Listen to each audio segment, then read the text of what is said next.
இன்னைக்கு நாம எந்த படத்த பத்தி பார்க்க போறோம்னா, மேட் இன் கொரியான்ட்டு ரீசென்ட்டா வெளியான திரைப்படத்த பத்தி தான் பார்க்க போறோம். பிரியங்கா மோகன். அவங்க தான் இதுல லீட் ரோல் பண்ணியிருக்காங்க. உண்மையிலேயே ஒரு நல்ல படம்னா பார்த்துக்கங்களேன். இந்த காலத்துல இருக்கிற ஜென்ஸி கிட்ஸ்களுக்கு கண்டிப்பா இந்த திரைப்படம் ரொம்ப பிடிக்கும். வாங்க படத்தோட கதைக்குள்ள போயிரலாம். படத்தோட ஓப்பனிங் இமேஜா என்னத்த காட்டுறாங்கன்னு பார்த்தீங்கன்னா, ஒரு குட்டி பொண்ண காட்டுறாங்க. தமிழ்நாட்டுல இருக்கிறவங்களுக்கே தெரியாத குளும்பலூர்ன்ற ஒரு கிராமத்துல இருக்கிறா. ரொம்ப சந்தோஷமான ஒரு ஃபேமிலின்னு வச்சுக்கங்களேன். அப்பா ரொம்ப பாசமா வளர்த்துக்கிட்டு இருக்காரு. அந்த குழந்தை வந்து ஒரு நாடகம் போடுது. கன்னியாகுமரியில இருந்து கொரியா வரைக்கும் போன ஒரு ராணி பத்திர கதைய பத்தி அந்த பொண்ணு வந்து நாடகமா போடுது. செண்பவனம் அப்படின்ற ஒரு நாடகம். அந்த நாடகத்துல இருக்கிற ராணியாவே தன்னை நினைச்சிட்டு தனக்கும் வந்து கொரியா போகணும் அப்படின்ற ஆசையை வந்து அந்த குழந்தை தன்னோட இதயத்துல வளர்த்துக்குது. இது நூடுல்ஸ் தின்றது, கொரிய பாஷை பேசுறது, இந்த மாதிரிலாம் அந்த புள்ள பண்ணிட்டு இருக்குது. கொரியன் பாட்டெல்லாம் கேட்டுட்டு இருக்குது. இந்த கேபாப்னு சொல்லுவாங்க பாத்தீங்களா, அதெல்லாம் கேட்டுட்டு இருக்கிறது. இதை தாண்டி நான் கொரியாவுக்கே போகணும்னு ஆசைப்படுறேன் அப்படின்ற மாதிரி தன்னோட ஃப்ரெண்டு கிட்ட சொன்னது, ஏய் நான் சொல்றேன் உனக்கு வழி. நம்ம ஊர் ரயில்வே ஸ்டேஷன் இருக்குது பாத்தியா, அங்க போயிட்டு கொரியா போகணும்னு கேட்டீங்கன்னா அவங்க உன்னை அனுப்பி விட போறாங்க. எதுக்கு நீ பதட்டிட்டு இருக்க, போய் அங்க போய் கேளு அப்படின்னு போது இந்த பொண்ணு அப்படியாடா சரிடா ரொம்ப நன்றிடா அப்படின்னு சொல்லிட்டு கொரியாக்கு போறதுக்காக தமிழ்நாட்டுல இருக்கிற ட்ரெயின்ல வந்து அந்த பொண்ணு ஏறதுக்காக போயிட்டு இந்த நியூஸ் வந்து அவங்க அப்பா கிட்ட போயிட்டு, ஏமா நீ இந்த மாதிரிலாம் பண்ணிட்டு இருக்க, ஒழுங்கா படிக்கிறத மட்டும் பாருமா அப்படின்ற மாதிரி அவங்க அப்பா சொல்லிடுறாரு. பட் ஆனா அந்த குழந்தைக்கு வந்து உண்மையிலேயே வந்து கொரியா போடுறது வந்து பயங்கர வெறியா மாறுது. சரி ஓகே, சின்ன பிள்ளையா இருக்கும் போதுதான் கொரியா போகணும்னு ஆசைப்பட்டா பெருசானது சரியாயிடுவா அப்படின்னு பார்த்தா பெருசாயிட்டா ஆனாலுமே கூட அந்த ஆசை வந்து அந்த பொண்ணை விட்டு போகாமையே இருக்குது. கொரியா போறதுக்காக என்ன பண்றாங்கன்னு பாத்தீங்கன்னா லோன்லாம் அப்ளை பண்ண போறாங்க. அங்க இருக்கவங்க என்ன சொல்றாங்கன்னு பாத்தீங்கன்னா, உனக்கு லோன்லாம் கொடுக்க முடியாது, எஜுகேஷன் பர்பஸ்க்காக வேணும்னா உனக்கு லோன் கொடுக்கறதுக்கு முயற்சி பண்றோம் அப்படின்ற மாதிரி சொல்றாங்க. இந்த பொண்ணு என்ன பண்றது தெரியாம முழிச்சிட்டு இருக்கா. சரி பாஸ்போர்ட் ஆச்சு இப்ப அப்ளை பண்ணி வைப்போம், பின்னாடி காசு வந்தா பாத்துக்கலாம் அப்படின்ற மாதிரி அந்த பொண்ணு பாஸ்போர்ட் அப்ளை பண்றா. இதை பார்த்து அப்பாவுக்கு வந்து ரொம்ப கஷ்டமாயிருது. இங்க பாரு, எங்களோட கடைசி காலத்துல இந்த மெஸ்ஸ உன்கிட்ட குடுத்துட்டு நாங்க நிம்மதியா வாழணும்னு நினைக்கிறோம். ஆனா நீ இந்த மாதிரி சுத்திட்டு திரியிறியே அப்படிங்கும்போது அவங்க சொந்தக்கார மாமக்காரர் ஒருத்தர் இருப்பாரு. அவர் என்ன பண்ணுவார் பாத்தீங்கன்னா, நம்ம இது ஊர்லயே இருக்கணும்னு நினைக்கிறோம். ஆனா அந்த பொண்ணு வந்து கடல் தாண்டி போய் ஒரு விஷயத்தை சாதிக்கணும்னு நினைக்கிறா. அவ போட்டுமே எதுக்கு அவருக்கு நம்ம தடையா இருக்கணும் அப்படின்ற மாதிரி அவர் சொல்றாரு. சோ ஒரு குறிக்கோளோட இருக்கா பாத்தீங்களா, இதுதான் இந்த படத்தோட தீம் ஸ்டேட்னு சொல்லுவாங்க. இந்த படத்துல நம்ம ஹீரோயினிக்கு ஒரு லவர் இருப்பான். அவன் என்ன பண்ணுவான்னு பாத்தீங்கன்னா, ரொம்ப கடன்லாம் வாங்கி வச்சிருப்பான். ஒரு பார் டெண்டரா வேலை செஞ்சுட்டு இருப்பான். உண்மையிலேயே வந்து அவருக்கு ஒரு பிசினஸ் பண்ணணும் அப்படின்ற ஒரு ஆசை இருக்கும். பட் ஆனா வந்து அவனோட சூழல் சரியில்லாதனால கடத்து மேல கடத்த வாங்கி ரொம்ப ஒரு கஷ்டமான சூழல் இருப்பான். இந்த பொண்ணு ரொம்ப லவ் பண்ணியிருந்தாலுமே கூட இந்த பொண்ணு வந்து ஒரு டேக் கேர் பண்ற ஒரு நிலைமையில அவன் இருக்க மாட்டான். பட் ஆனா இந்த பொண்ணு ரொம்ப பாசமா அவன் மேல இருப்பா. ரொம்ப சின்ன வயசுல இருந்தே 2 பேருமே ஃப்ரெண்ட்ஸ், அப்புறம் லவர் ஆயிட்டாங்க. இந்த நேரத்துல ஹீரோயினோட சொந்தக்காரங்களா இருக்காங்க பாத்தீங்களா, அவங்க வந்து உன் பொண்ணு எவ்வளவு நாள் தான் இப்படி வச்சிருப்ப, ஒரு கல்யாணம் காட்சியை பண்ணி வைக்கலாம்ல அப்படின்ற மாதிரி அவங்க அட்வைஸ் போட, அதுக்கப்புறம் ஒரு மாப்பிள வராரு இந்த பொண்ணை பாக்குறதுக்கு. அந்த பொண்ணு வந்து என்ன சொல்லுதுன்னு பாத்தீங்கன்னா, இல்லங்க இந்த மாதிரி நான் லவ் பண்றேன் அப்படின்னு சொன்னாலுமே கூட அவன் சரி சரிங்க இந்த கல்யாணத்தை நான் கழிச்சு விட்டுறேன் அப்படின்னு சொல்லிட்டு அங்க போயிட்டு அந்த பொண்ணுக்கு ஓகே சொல்லியிருப்பான். இதை பார்த்துட்டு இந்த பொண்ணு வந்து ஐயோ தயவு செஞ்சு நீ வந்து பேசுறா வீட்டுல அப்படின்னு சொல்லிட்டு ஹீரோ கிட்ட வந்து சொல்லிட்டு இருக்கோம். பட் ஆனா அவனுக்கு இருக்கிற கடத்துக்கு என்னம்மா இந்த நேரத்துல எப்படிமா பேசுறது அப்படின்ற மாதிரி இந்த பொண்ணு கிட்ட சொல்லிட்டு இருப்பான். இந்த நேரத்துல அப்பாக்காரரும் வந்துருவாரு. கிட்டத்தட்ட வந்து இந்த படத்துல வந்து ஒரு 4, 5 கதாபாத்திரம் தான் இருக்கும். இப்போ அப்பாக்காரர் வந்து இவங்க பேசிட்டு இருக்கிறத பார்த்துட்டு, "ஓ நீ தான் என் பொண்ண லவ் பண்றியா? ஏன்டா உனக்கு வேலை வெட்டி இல்ல, ஒரு பார்ல வேலை செய்ற, உனக்கு எதுக்குடா என் பொண்ண குடுக்கணும்?" அப்படின்ற மாதிரி அவர் ரொம்ப அசிங்கமா திட்டிட்டாரு. அப்ப ஹீரோ வந்து டென்ஷன் ஆகி அவரும் பேசிறாரு. அப்பாக்காரர் வந்து, "ஏம்மா நீ என் கூட வரியா இல்லையா?" அப்படிங்கும்போது அந்த பொண்ணு யோசிக்குது. அப்ப அப்பாக்காரர், "நீ எக்கடாவது கெட்டு போ" அப்படின்னு சொல்லிட்டு அங்கிருந்து போயிறாரு. இப்ப வந்து இந்த பையன் இருக்கான் பாத்தீங்களா, "நீ வந்து என் கூட வருவியா? எந்த பேச்சுமே கேட்காம நான் சொல்ற இடத்துக்கு நீ வருவியா?" அப்படின்ற மாதிரி அந்த பையன் கேட்டதும் சரின்னு சொல்லுது. ஏன்னா வந்து சின்ன வயசுல இருந்தே அவன் என்ன சொன்னாலும் நான் செஞ்சிருவேன் அப்படின்ற மாதிரி அந்த பொண்ணு சொல்லி அவனை நம்பி வந்து சென்னைக்கு போறாங்க. இதுதான் இந்த படத்தோட செட்டப்புமே கூட. இதுக்கப்புறம் என்ன ஆகுதுன்னு பாத்தீங்கன்னா, இந்த மாதிரி வந்து எனக்கு பைனான்சியலா வந்து பெருசா காசு இல்ல, நம்ம என்ன பண்ணுவோம்னு பாத்தீங்கன்னா கொரியா போலாம் அப்படின்ற மாதிரி அந்த பையன் சொல்றான். அப்ப வந்து இந்த பொண்ணு சொல்லுது, எப்படி கொரியா போறது, நம்ம இருக்கிற கஷ்டத்துக்கு என்னடா நீ பேசுற அப்படிங்கும்போது, இல்ல இல்ல எனக்கு வந்து நான் லோன் சாங்ஷன் ஆயிருக்குது, அந்த காசை வச்சு நம்ம வந்து கொரியால போயிட்டு செட்டில் ஆகலாம், உனக்குமே வந்து கொரியா போறதுன்னு ஆசை, வா உன்னோட ஆசையை நான் நிறைவேற்றுறேன் அப்படின்ற மாதிரி அவன் சொல்றான். சரி ஓகேடா வா போவோம் அப்படின்ற மாதிரி 2 பேருமே கிளம்புறாங்க. பட் ஆனா இந்த பொண்ணு வந்து முன்னாடியே போயிட்டு ஏர்போர்ட்ல வெயிட் பண்ணிட்டு இருக்குது. இவன் வந்து என்ன பண்றான்னு பாத்தீங்கன்னா, நான் மணி எக்ஸ்சேஞ்ச் பண்ணிட்டு வந்துடுறேன், நீ சத்த நேரம் வெயிட் பண்ணு அப்படின்ற மாதிரி அவன் சொல்றான். சரிடா வெயிட் பண்றடா அப்படின்ற மாதிரி இந்த பொண்ணு சொல்லிட்டு இருக்குது. சரி ஓகே இவன் வருவான் வருவான் வருவான்ட்டு வெயிட் பண்ணிட்டே இருக்குது. இவனும் வந்து ஃளைட்க்கு வந்துட்டான். பட் ஆனா வந்து வேற ஒரு ஃளைட்ல மும்பைக்கு போறதுக்காக வெயிட் பண்ணிட்டு இருக்கான். எஸ் அவன் மும்பைக்கு போய் ஒரு பிசினஸ் பண்ணனும் அப்படிங்கிற ஐடியால அவன் இருக்கான். அதனால வந்து அந்த லோன் காசுலாம் எடுத்து அவன் கையில வச்சிட்டு இருக்கான். ஆக்சுவலா அந்த லோன் காசு யாரோடதுன்னு பாத்தீங்கன்னா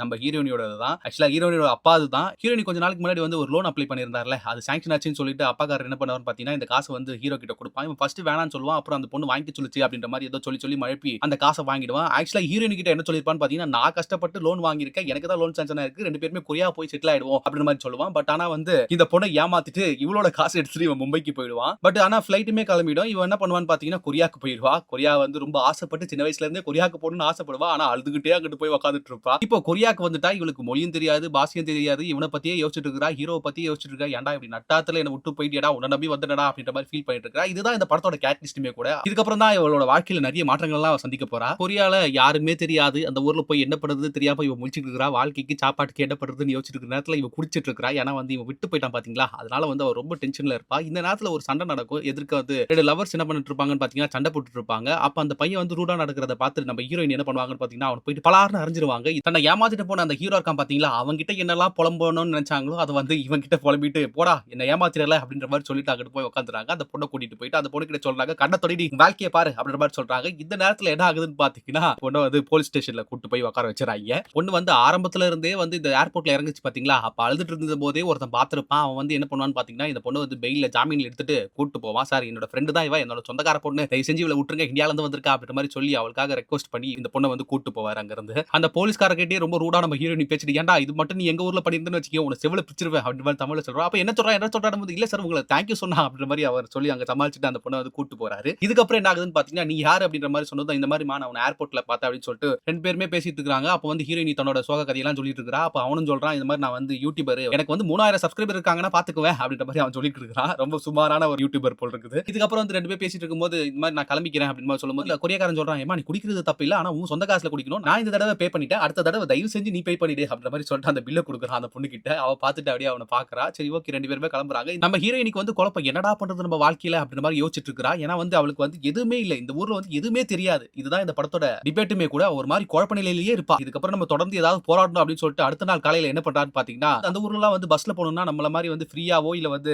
காசு குடுத்தோ போக முடியாது. ஒரு கார்டு இருக்கும். அத குடுத்தா தான் பஸ்ல ஏற முடியும். அது டிபார்ட்மெண்டல் ஸ்டோர்ல இருக்கும். அங்க போயிட்டு அத வாங்கிட்டு அவ பஸ்ல ஏறி வேலை தேடி போறா. அந்த இடத்துக்கு போய் பார்த்தா, அந்த இடம் வந்து ஒரு ஃபேக்கான இடம். அதாவது வந்து ஒரு மிகப்பெரிய எலிட்டான ஒரு கம்பெனி இது அப்படின்ற மாரி நம்ம ஹீரோயினிக்கு சொல்லியிருப்பாங்க. ஆனா உண்மையாலுமே இங்க பார்த்தா ஒரு சின்ன டொக்குல ஒரு சின்ன இடமா இருக்கும். ஹீரோயினிக்கு தூக்கி வாரி போடுது. என்னடா இது இதுவும் ஃபேக்கா இருக்குது. என்னடா வாழ்க்கையில பண்ண போற அப்படின்ற மாரி முழிச்சிட்டு இருக்கா. இந்த நேரத்துல நம்ம கொரியாக்காரன் இருக்கான் பாத்தீங்களா ஃப்ரெண்ட் அவன் வந்து பார்க்கறான். இந்த மாரி நெறைய சம்பவம் நடக்கும். இது ஃபேக்குன்னு எனக்கு நேத்தே தெரியும். அதனால தான் நான் உன்ன தேடி வந்தேன். வா நீ என் கூட அப்படின்ற மாரி அவன் கூட்டிட்டு போறான். ஆக்சுவலா வந்து இவளுக்கு வந்து நம்பிக்கையே இல்ல. இருந்தாலும் சரி ஓகே. வேற யாரையுமே நம்மளுக்கு தெரியாது. இவன நம்பியே போவோம் அப்படின்ற மாரி ஹீரோயினி அங்க போகுது. நம்ம கொரியாக்காரன் என்ன பண்றான்னு பார்த்தீங்கன்னா, இந்த மாரி டிரான்ஸ்லேஷன் மிஷின் இது. இத நீ யூஸ் பண்ணிக்க. இதுல வந்து நீ தமிழ்ல பேசினா கூட எனக்கு கொரியா பாஷையில மாறும் அப்படின்ற மாரி அவன் ஒரு டிரான்ஸ்லேஷன் மிஷின குடுக்குறான். அது மட்டும் இல்லாம வந்து நீ வேலை தேடி போ. அதுவரைக்கும் வந்து இந்த வீட்ல வந்து இருந்துக்கோ. எனக்கு தெரிஞ்சவங்களோட வீடு தான் அப்படின்ற மாரி ஒரு வீட்டையும் காட்டி விடுறான். ஒரு கொரியாக்கார பொண்ணு கூட வந்து நம்ம ஹீரோயினி வந்து ரூம ஷேர் பண்ணிக்கிறா. இதுக்கப்புறம் என்ன ஆகுதுன்னு பார்த்தீங்கன்னா, வேலை தேடி போறா. பட் ஆனா வேலை அவ நெனைக்கிற மாரி எதுவுமே கிடைக்க மாட்டேங்குது. ரொம்ப சோகமா ஒரு இடத்துல உட்கார்ந்துட்டு இருக்கா. இப்ப ஃபோன் எடுத்து தன்னோட லவ்வரோட போட்டோஸ்லாம் டிலீட் பண்ணிட்டு இருக்கா. இவன் கூட வந்து நம்ம எப்படி நம்ம கஷ்டப்பட்டு இருக்கோம் பாரு அப்படின்ற மாரி ரொம்ப உச்சகட்ட சோகத்துல இருக்கா நம்ம ஹீரோயினி. இத பார்த்த ஒரு கொரியாக்காரன் இன்னொரு கொரியாக்காரன் வந்து மியூசிக் வாசிச்சிட்டு இருக்கிறான். இந்த பொண்ணு சோகமா இருக்கிறத பார்த்துட்டு ஒரு தமிழ் சாங்க வந்து வாசிக்கிறான். இத பார்த்து அந்த பொண்ணுக்குமே வந்து எத்துவாயிடுது. சோ வாழ்க்கையில நம்ம எந்த பிரச்சனை வந்தாலுமே வந்து தொடர்ந்து நம்ம போராடணும். என்னைக்குமே நம்ம வாக் அவுட் பண்ணக்கூடாது. இந்த ஊர் எனக்கு புது ஊர் தான். ஆனா எனக்கு ரொம்ப புடிச்ச ஊர். இந்த ஊர நான் எப்படியாவது சஸ்டெயின் பண்ணி வாழ்ந்துருவேன் அப்படின்ற மாரி அந்த அந்த பொண்ணு நினைக்குது. இதுதான் இந்த படத்தோட பிரேக் இன்டு 2வும் கூட. அடுத்த நாள் காலையில ஆகுது. நம்ம ஹீரோயினி யோசிச்சிட்டு இருக்காங்க. என்னடா வேலையே கிடைக்க மாட்டேங்குது அப்படின்ற மாரி. அப்போ வந்து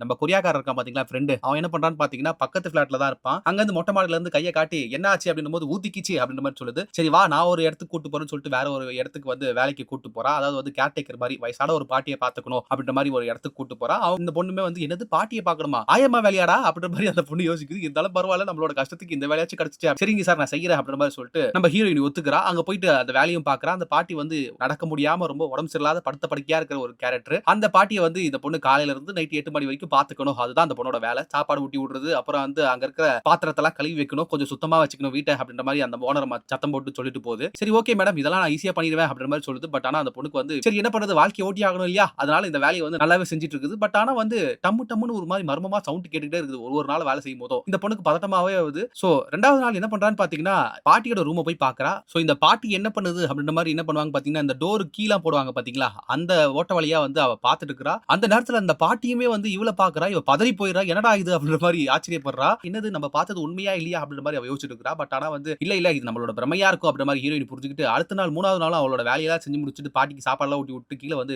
வேலை பார்த்துட்டு இருக்கறா. அந்த நேரத்துல திடீர்னு திரும்பவும் ஒரு சவுண்ட் கேக்குது. இத பார்த்த ஹீரோயின் வந்து என்ன பண்றான்னு பாத்தீங்கன்னா, மேல போயிட்டு நம்ம பாட்டிக்காரிய வந்து பார்க்கிறதுக்காக போறா. டக்குனு கதவையும் தொறந்து பாத்துறா. தொறந்து பார்த்தா பாட்டி வந்து நடந்துட்டு இருக்குது. என்னங்க படுத்த படுக்கையா இருந்தீங்க. என்னங்க இப்படி நடக்கறீங்க அப்படின்னு சொல்லிட்டு ஹீரோயின் பார்க்கறா. பதறி போயிடுறா. அப்போ பாட்டி வந்து என்ன பண்றாரு பாத்தீங்கன்னா, அவளோட வாய பொத்தி இங்க பாரு இந்த விஷயத்த மட்டும் என் பையன் கிட்ட சொன்னேன்னு வச்சுக்கயே அவ்வளவுதான் உன்ன நீ வந்து இந்த வீட்ல காசு திருடிட்ட அப்படின்னு சொல்லிட்டு நான் ஏதாவது சொல்லி விட்டுருவேன் அப்படின்ற மாரி பாட்டிக்காரி சொல்லுது. இத பார்த்த ஹீரோயினுக்கு ஒண்ணுமே புரியல. அப்புறம் தான் சொல்லுது பாட்டி இந்த மாரி வந்து எனக்கு ஊர் சுத்தணும். என் பையனுக்கு தெரியாம நீ எனக்கு வந்து வெளிய கூட்டிட்டு போணும் அப்படின்ற மாரி அந்த பாட்டி சொல்லுது. இதுதான் இந்த படத்தோட பி ஸ்டோரியுமே கூட. இந்த பாட்டிக்கும் இந்த ஹீரோயினுக்கும் நடக்குது பாத்தீங்களா ஒரு விஷயம். இத தான் பி ஸ்டோரின்னு சொல்லுவாங்க. சோ இதுக்கப்புறம் என்ன 2 பேருமே வந்து கொரியா ஃபுல்லா சுத்துறாங்க. ஒரு ஒரு இடமா போறாங்க. நல்லா என்ஜாய் பண்றாங்க. பாட்டிக்காரி நல்லா ஜாலியா என்ஜாய் பண்ணிட்டு இருக்குது. சோ இவங்க கூட வந்து இந்த கொரியாக்காரன் சும்மா தானே சுத்திட்டு இருக்கான். அவனும் வந்து சேர்ந்துக்கிறான். அவன் யூடியூபர்னு சொல்லிட்டு இவங்க பண்றதெல்லாம் சேஷ்டையெல்லாம் வீடியோ எடுத்துட்டு இருக்கான். ரொம்ப ஜாலியா இவங்க வாழ்க்கைய ஓடுறாங்க. ஒரு ஒரு நாள் வந்து அவங்க வீட்டுக்கு தெரியாம இவங்க வெளிய சுத்துறதும், அவர் வரதுக்குள்ள வந்து இவங்க வண்டியில 2 பேருமே வந்து வந்துறதுமா இருக்காங்க. இதுதான் இந்த படத்தோட ஃபன் அண்ட் கேம்ஸும் கூட. இந்த பாட்டிக்காரியும் நம்ம ஹீரோயினியும் பேசிட்டு இருக்கும்போது தான் ஹீரோயினி கேட்பாங்க, "நீங்க ஏன் உங்க பையன் கிட்ட வந்து இத மறைக்கிறீங்க? நீங்க நடக்கிறேன்னு சொன்னீங்கன்னா அவர் சந்தோஷப்படுவார்ல." அப்படின்னும்போது நம்ம பாட்டிக்காரி வந்து ஒரு உண்மைய சொல்லுவாங்க. "சின்ன வயசுல வந்து நானும் என் ஹஸ்பண்டும் வந்து ஒரு சொந்தமா ஒரு ஹோட்டல் ஆரம்பிச்சு ரொம்ப சந்தோஷமா தான் வாழ்ந்துட்டு இருந்தோம். கொஞ்ச நாளைக்கு அப்புறம் என் ஹஸ்பண்ட் இறந்துட்டாரு. இந்த பசங்களுக்காகவே நான் வாழ்க்கைய வாழ்ந்துட்டு இருந்தேன். அதுக்கப்புறம் என்ன ஆச்சுன்னு பார்த்தீங்கன்னா, என் பையனுக்கு வந்து கல்யாணம் ஆச்சு. என் மருமகாரி வந்தா. 2 பேருமே வேலைக்கு போறாங்கன்றதுனால நான் எல்லா வேலையுமே பார்க்குற மாரி ஆயிருச்சு. எல்லாருக்குமே அவங்களுக்கு செய்றது, சாப்பாடு செய்றது அதெல்லாம் எனக்கு வருத்தம் இல்ல. ஆனா வந்து இண்டிபெண்டன்ட்டா நான் இருக்கணும் அப்படின்றது தான் என்னோட ஆசை. அதனால தான் வந்து நான் யோசிச்சுட்டு இருந்தேன். எனக்கு என்ன பண்றதுன்னு தெரியல. ஆனா உன் கூட இருக்கும்போது நான் ரொம்ப சந்தோஷமா, மகிழ்ச்சியா இருக்கிறேன் அப்படின்ற மாரி இந்த பாட்டிக்காரி சொல்லுது. உங்களுக்கு ரொம்ப புடிச்சது வந்து சமைக்கிறது தானே. அப்ப சின்னதா ஒரு ஹோட்டல் ஆரம்பிக்கலாம்ல அப்படின்ற மாரி நம்ம ஹீரோயினி சொல்லுது. அப்படியா? பட் ஆனா வந்து எனக்கு வந்து சமைக்க தெரியும். பட் ஆனா இடம் பார்க்கணுமே அப்படின்னு சொல்லிட்டு இவங்க வந்து என்ன பண்றாங்கன்னு பார்த்தீங்கன்னா, இதுக்கான இடத்த தேடுறாங்க. இதுதான் இந்த படத்தோட மிட் பாயிண்ட்டும் கூட. சோ இதுக்கப்புறம் ஒரு நல்ல இடத்த கண்டுபிடிச்சு நம்ம ஹீரோயினியும் பாட்டியும் என்ன பண்றாங்கன்னு பார்த்தீங்கன்னா, அந்த இடத்துல வந்து சூப்பரா சாப்பாடு செய்ய ஆரம்பிக்கிறாங்க. அந்த நேரத்துல வந்து நம்ம ஹீரோயினியும் தனக்கு தெரிஞ்ச ஒரு வித்தையெல்லாம் பூண்டு சாதம் மாரி ஒரு ஃபுட் ஃப்ரைட் ரைஸ் மாரி ஏதோ ஒரு பண்ணியிருக்கும். இண்டோ ஃப்ரைட் ரைஸ் அப்படின்ற மாரி ஒண்ணு ரெடி பண்ணி குடுக்கும். அதுவும் பயங்கரமா சேல்ஸ் ஆகும். நல்ல ஒரு வியாபாரம் ஆயிட்டே இருக்கும். இந்த நேரத்துல என்ன ஆகுதுன்னு பார்த்தீங்கன்னா, நம்ம ஃப்ரெண்டுக்காரன் இருக்கான் பார்த்தீங்களா? ஹீரோயினி ஆக்சுவலா வந்து அவன் லவ் பண்ணுவான். அவனுக்கு ரொம்ப பிடிக்கும். பட் ஆனா சொல்லிக்கலாம் மாட்டான். அப்போ வந்து என்ன பண்ணுவான்னு பார்த்தீங்கன்னா, அவனுக்கு வந்து எனக்கு YouTubeல எதுவுமே சரியா வருமானம் வரமாட்டேங்குது. என்ன பண்றதுன்னே தெரியல அப்படின்ற மாரி சொல்லிட்டு இருக்கும்போது, அந்த நம்ம ஹீரோயினி சொல்லும், "நீ வந்து எப்பவுமே புதுசா ட்ரை பண்ணு. இந்த மாரி விளாக் பண்றதோட மியூசிக் சம்பந்தப்பட்ட மாரி வீடியோ போடு" அப்படின்ற மாரி நம்ம ஹீரோயின் சொல்லுது. அதுக்கு நான் எங்க போறது அப்படின்னு சொல்லும்போது, ஸ்டார்ட்டிங்ல ஹீரோயினிக்கு வந்து வயலின் வாசிச்சான் பார்த்தீங்களா? அவனும் இவளோட ஃப்ரெண்ட் தான். ஆக்சுவலா இந்த கடையோட ஓப்பனிங் செரமனிக்கு வந்து இவளோட ஃப்ரெண்ட்ஸ்லாம் வந்திருப்பாங்க. ஒரு 4, 5 ஃப்ரெண்ட்ஸ நம்ம ஹீரோயினி அங்க சம்பாரிச்சு வச்சிருப்பா. அவங்க எல்லாருமே வந்திருப்பாங்க. அதுல ஒரு சிலர் நல்லா பாடுறவங்களும், ஒரு சிலர் வந்து நல்லா மியூசிக் ப்ளே பண்றவங்களுமா இருப்பாங்க. ஹோட்டலுக்கு கூப்புட்றா. எல்லாருமே வேலை செஞ்சுட்டு இருக்காங்க. நம்ம எதுக்கு இந்த வேலை செஞ்சுட்டு இருக்கோம்னு தெரியாமயே பேசிக்கிட்டு, சரி ஓகே நம்ம ஃப்ரெண்டுக்காக வந்திருக்கோம் செய்வோம் அப்படின்ற மாரி ஹீரோயினிக்காக செஞ்சுட்டு இருப்பாங்க. அப்ப ஹீரோயினி சொல்லுவா, "நீங்க ஏன் ஒரு ட்ரூப்பா மாறக்கூடாது?" அப்படின்ற மாரி சொல்லும்போது, "ஆமால்ல இது நல்ல ஐடியாவா இருக்கு" அப்படின்னு சொல்லிட்டு அவங்களும் புடிச்சிட்டு, சரி ஓகே நம்ம ட்ரூப்பா மாறிடுவோம் அப்படின்னு சொல்லிட்டு எல்லாருமே சேர்ந்து வீடியோ போடுறாங்க. வியூஸ் கொஞ்சம் கொஞ்சமா வியூஸ் நல்லா போய்க்கிட்டே இருக்குது. இந்த சைடுல வந்து ஹோட்டலுமே நல்லா போயிட்டு இருக்குது. இந்த நேரத்துல என்ன ஆகுதுன்னு பாத்தீங்கன்னா, நம்ம பாட்டியோட பையன்காரன் இருக்கான் பாத்தீங்களா, அந்த ஹோட்டலுக்கு சாப்பிட வந்துடுறான். இத பார்த்த பாட்டி பதறி போய் ஒளிஞ்சுகிட்டு இருக்காங்க. ஒரு பர்ட்டிகுலரா ஒரு ஃபுட் ஆர்டர் பண்ணி அத சாப்பிட்டுட்டு இருக்கிறான். அப்போ வந்து இந்த டேஸ்ட் வந்து எங்கேயோ சாப்பிட்ட மாரி இருக்குது அப்படின்ற மாரி அந்த பையன்காரனுக்கு தோணுது. சரி ஓகேங்க அப்படின்னு சொல்லிட்டு அங்கிருந்து டக்குன்னு தன்னோட வீட்டுக்கு கிளம்புறான். இவங்க அவசர அவசரமா இவன் வரதுக்கு முன்னாடியே போயிட்டு அங்கிட்டு போயிட்டு இந்த பாட்டி தூங்குற மாரி செட் பண்ணிடுறாய்ங்க. இதுதான் இந்த படத்தோட பேட் கைஸ் க்ளோஸ்னும் கூட. ஒரு பக்கம் ஹீரோயினிக்கு பிசினஸ் நல்லா போகுது. இந்த பக்கம் வந்து இந்த கொரியாக்காரங்கலாம் சேர்ந்து தமிழ் பேட்டர்னை யூஸ் பண்ணி மியூசிக் பண்ண ஆரம்பிக்கிறாங்க. இதுவும் நல்லா வைரலா போயிட்டு இருக்குது. ரொம்ப சந்தோஷமா போயிட்டு இருக்கிற நேரத்துல என்ன ஆகுதுன்னு பாத்தீங்கன்னா, இந்த மியூசிக் ட்ரூப்புக்கு வந்து ஒரு மிகப்பெரிய லேபிள்ல வந்து சான்ஸ் கிடைச்சிருக்குது. பட் ஆனா வந்து ஒரு நல்ல ஆல்பம் ஒண்ணு பண்ணி குடுக்கணும். அதுக்கு காசு தேவைப்படுது அப்படின்ற மாரி நம்ம ஹீரோயின் கிட்ட சொல்லிட்டு இருக்காங்க. அப்ப நம்ம ஹீரோயின் என்ன பண்றாங்கன்னு பாத்தீங்கன்னா, தன்னோட அப்பாக்காக குடுக்குறதுக்காக காசு சேர்த்து வச்சிருப்பாங்க. இந்த பாட்டிக்காரி கிட்ட தான் குடுத்து வச்சிருப்பாங்க. அந்த காச வந்து கேக்குறாங்க. இந்த மாரி இந்த மியூசிக் ட்ரூப்புக்கு தேவைப்படுது அப்படின்னு சொல்லும்போது, பாட்டிக்காரி திட்டுறாங்க. "உங்க அப்பாக்காக குடுக்க வச்சிருந்து நீ என்ன பைத்தியமா? அவங்களுக்கு குடுக்குறேன்றியே நான் குடுக்க மாட்டேன்" அப்படின்னும்போது, "இல்ல இல்ல அவங்களோட லைஃப்ல வந்து ஏதாவது ஒரு மாற்றம் வரும்னு நான் நினைக்கிறேன்" அப்படின்னு சொல்லும்போது, இவங்க வந்து டென்ஷன் ஆயிடுவாங்க. "உன் காசு நீ என்ன வேணா பண்ணிக்க" அப்படின்ற மாரி டென்ஷனா சொல்லிட்டு போன வச்சிருவாங்க. இந்த பொண்ணுமே வந்து நம்ம பாட்டிக்காரிய பாக்குறாங்க. அப்ப வந்து இந்த பாட்டி எதுவுமே பேசாம காசு அங்க இருக்கு எடுத்துட்டு போ அப்படின்ற மாரி சைகைல சொல்லும்போது, இந்த பொண்ணு டிரான்ஸ்லேஷன் மிஷின யூஸ் பண்ணி சொல்லுது. இந்த மாரி வந்து நான் வந்து உங்கள ஹர்ட் பண்ணணும்னு நான் நினைக்கல. எனக்கு எல்லாரையும் விட நீங்க ரொம்ப முக்கியம் அப்படின்ற மாரி அந்த பொண்ணு பாட்டிக்காரி கிட்ட சொல்லுது. பாட்டி புரிஞ்சுகிட்டு எனக்கு புரியுது. இந்தா இந்த காச எடுத்துட்டு போ அப்படின்ற மாரி சொல்லி அனுப்பி விடுறாங்க நல்லபடியா. இந்த நேரத்துல என்ன ஆகுதுன்னு பாத்தீங்கன்னா, பையன்காரனும் அவனோட ஒய்ஃபும் வந்துடுறாய்ங்க. அப்போ நம்ம ஹீரோயினி பதட்டத்தோட, ஐயோ இந்த காசு வேற இருக்குது என்ன பண்றதுன்னு தெரியல அப்படின்னு சொல்லிட்டு கிளம்புற நேரத்துல வந்து அந்த பையன்காரன் சொல்லுவான், ஒரு ஹாட் வாட்டர் கொஞ்சம் குடுத்துட்டு போமா அப்படிங்கும்போது ஹாட் வாட்டர் எடுத்துட்டு வந்து நம்ம ஹீரோயினி குடுக்க வரா. இந்த நேரத்துல என்ன ஆகுதுன்னு பாத்தீங்கன்னா, அந்த மனைவிக்காரர் இருக்கா பாத்தீங்களா, அவ டென்ஷன் ஆயிட்டு வந்து பேக்ல என்ன வச்சிருக்க ரொம்ப பெருசா இருக்குது அப்படின்ற மாரி சொல்லி கேட்கும்போது, இல்லங்க ஒண்ணும் இல்லங்க ஒண்ணும் இல்லங்க அப்படின்னு சொல்லும்போது, அந்த அந்த பேக் ஓப்பன் பண்ணி பார்த்தா காசு இருக்குது. இந்த காசெல்லாம் என்ன திருடுனியா அப்படின்ற மாரி அந்த பையன்காரன் வந்து சத்தம் போடுறான். 2 பேருமே திட்டிட்டு இருக்காங்க. இத பார்த்த அந்த பாட்டி டென்ஷன் ஆகி, அது அவ காசு தான் உட்றா அப்படின்ற மாரி சொல்றாங்க. பையன் வந்து பதறி போயிறான். என்னம்மா உனக்கு கால் நடக்க முடியாது இப்படி நடந்துட்டு இருக்கிற அப்படிங்கும்போது 2 பேருக்குமே வாக்குவாதம் வந்துருது. இந்த காசு அவளோட தான் அவகிட்ட குடுத்து அனுப்பு அப்படின்ற மாரி சொல்லி அந்த பாட்டி அனுப்பிச்சு விட்டுறாங்க. நம்ம ஹீரோயினிக்கு என்ன பண்றதுன்னு தெரியாம ரொம்ப ஃபீலிங்கா வெளில வருவாங்க. இந்த நேரத்துல என்ன ஆகுது பார்த்தீங்கன்னா, பாட்டிக்கும் அவங்களோட மகனுக்கும் வந்து மிகப்பெரிய ஒரு வாக்குவாதம் நடக்குது. இந்த வாக்குவாதம் முத்தி போய் பாட்டி ரொம்ப டென்ஷன் ஆகி என்ன பண்றாங்க பார்த்தீங்கன்னா, மயக்கம் போட்டே விழுந்துடுறாங்க. இதுக்கப்புறம் ஆம்புலன்ஸ் வருது. பாட்டிக்காரிய வந்து ஆம்புலன்ஸ்ல கூட்டிட்டு போறாங்க. நம்ம ஹீரோயின் வந்து ரொம்ப சோகமாயிரா. நமக்காக பேசி இவங்களுக்கு இப்படி ஆயிருச்சு அப்படின்ற மாரி ரொம்ப ஃபீல் பண்ணிட்டு இருக்கா. அப்ப பாட்டிக்காரி கிட்ட வந்து சொல்றா, இந்த மாரி வந்து நீங்க வந்து எனக்காக வந்து எவ்வளவு பண்ணியிருக்கீங்க. ரொம்ப நன்றி. உங்களுக்கு சீக்கிரம் சரியாயிடணும் அப்படின்ற மாரி சொல்லிட்டு அவ கிட்ட போய் அவங்க கிட்ட பேசிட்டு இருக்கா. அந்த பாட்டிக்கும் புரியுது. கண்ணுல இருந்து தண்ணி ஊத்துது. ஆனா அவங்களால எந்திரிக்க முடியல. இந்த நேரத்துல என்ன ஆகுதுன்னு பார்த்தீங்கன்னா, ஒரு நியூஸ் வரும். அதாவது என்னன்னா, அந்த நம்ம ஹீரோயின் இருந்தா பார்த்தீங்களா, அவளோட ஊர்ல வந்து மிகப்பெரிய ஒரு வெள்ளம் வந்திருக்கு அப்படின்ற மாரி ஒரு நியூஸ் வரும். இத பார்த்த ஹீரோயின் பதறி போய் என்ன பண்ணுவான்னு பார்த்தீங்கன்னா, இந்தியாவுக்கு திரும்பி வருவா. அப்பா, அம்மா யாருக்குமே எதுவும் ஆயிருக்காது. ரொம்ப சேஃபா இருப்பாங்க.